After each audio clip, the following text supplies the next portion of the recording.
Whether I do or do not have this disease, it cannot define me. It cannot define me. If it's my story, I get to choose whether I laugh or cry about it. It's my choice. I'm going to laugh about it. It's my day. It's my life. Carolyn and Cheryl are sisters who have lived for years with a mortal secret. Like a poison fruit, a genetic mutation hangs on the family tree. It killed their grandfather, their uncle, and in 1999 revealed itself in their mom, Barbara. I can remember saying, Mom, what's wrong? Why can't you speak? She couldn't speak because she could not sleep at all.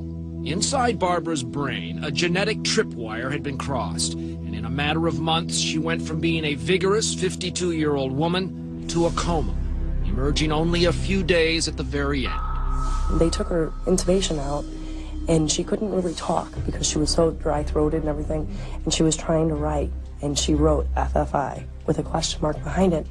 And I said, that's what they think it is. And she just kind of went,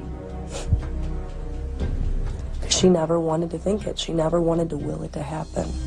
FFI, fatal familial insomnia, is an extremely rare disease that inexorably steals a victim's sleep, their mind, and their life. It affects about 40 families worldwide. Barbara didn't know it when she died, but odds are 50-50 she passed it on to her daughters. Before this story is over, we will know which one of them has decided to learn her fate and which has chosen to remain in the dark. But to understand this disease, we must start in Italy, 250 years ago. Researchers believe a wealthy Venetian doctor unknowingly carried the original genetic mutation for FFI. But the experts simply refer to him as Patient Zero, the first known case of the disease. By the time he died in 1765, he had passed the gene and the curse to his children, and the chain had begun.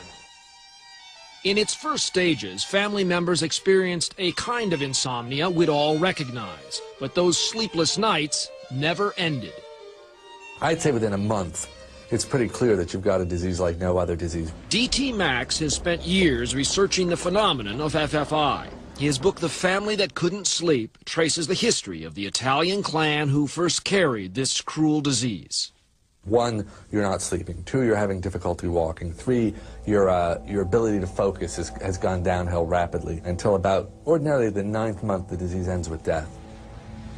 Many of the afflicted Italian family members were brought here to San Servolo, an island asylum just a short boat ride from Venice.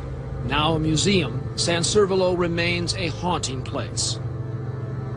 What would it have been like to walk inside these walls? There would be howls, there would be people doing uncontrollable behavior, there would be attendants chasing after them. I saw one room downstairs with leather restraints. Some of the treatment was simply just keeping these people from hurting each other. Generation after generation of this family was, in the later stages of the disease, were strapped to a bed at night. Records show that throughout the 18th, 19th, and 20th century, deaths consistent with FFI run down through the generations of this family. Then in the 1980s, a descendant of the family named Silvano suddenly began showing symptoms of the disease. This handsome, vibrant playboy had lived with the shadow of this potential killer all his life. Silvano looks as if he's sleepwalking, but that is really because he's in a permanent state of pre-sleep behavior. Silvano and other family members were filmed at the University of Bologna's sleep clinic. Often you will see him and other patients performing gestures like combing their hair or washing their hands or handling objects. Silvano and the others were unable to drop into a deep REM sleep, and sleep medications only accelerated their restless descent toward death. We gave intravenous doses of barbiturates in an attempt to help the patient sleep. The result was that they went from this pre-sleep, non-sleep, to deep coma without ever passing through a sleep stage.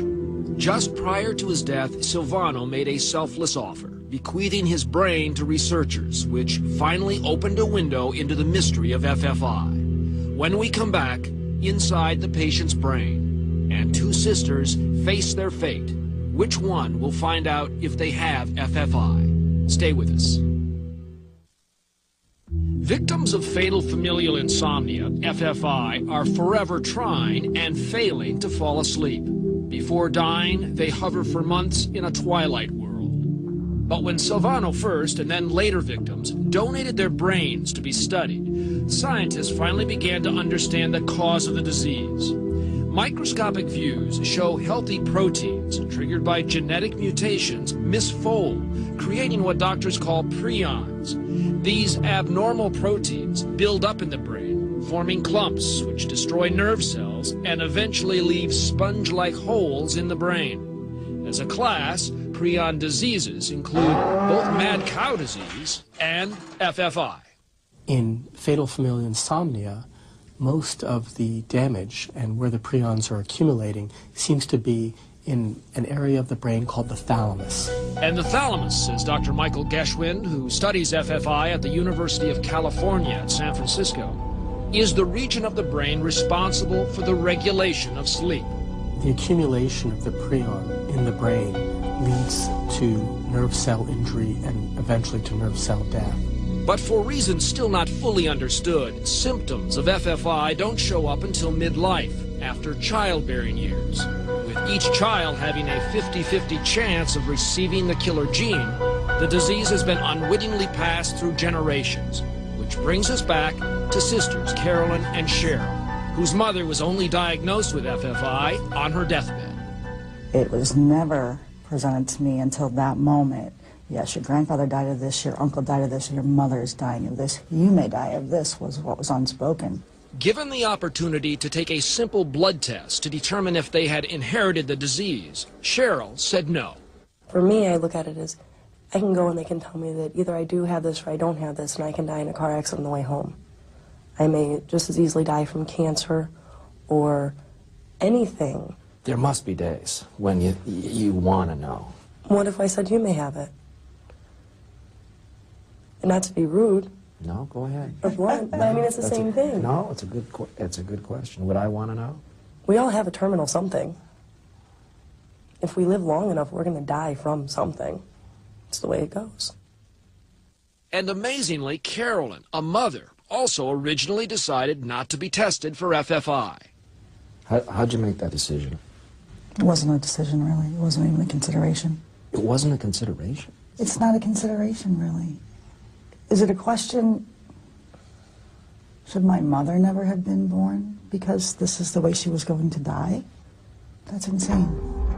But as Carolyn moved into the last months of her second pregnancy, she had a change of heart and mind, revealed in this remarkable interview taped just weeks after she decided to take the blood test. So what made you do the test? You'd already had one child. Yeah, it's hanging over my head all the time.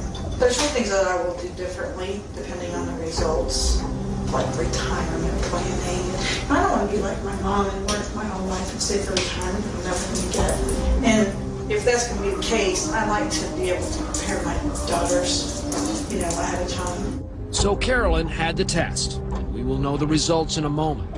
In the meantime, research into FFI and prion diseases may eventually lead to breakthroughs in more common disorders like Alzheimer's and Parkinson's. Our hope is that some patients may actually do even better than having their life prolonged, that maybe in some patients they'll actually cure them. Until then, FFI remains a deadly destiny for those who have received the fatal gene. Carolyn, pregnant and worried, remembers well the day her blood test came back. I left work, I went to the office, I waddled in, took my envelope, went out to my car, took a deep breath, and opened it up. The results, negative. No FFI. That was an alleluia moment. So Carolyn has her hallelujah moment, while Cheryl, without a blood test, prefers to continue living moment to moment.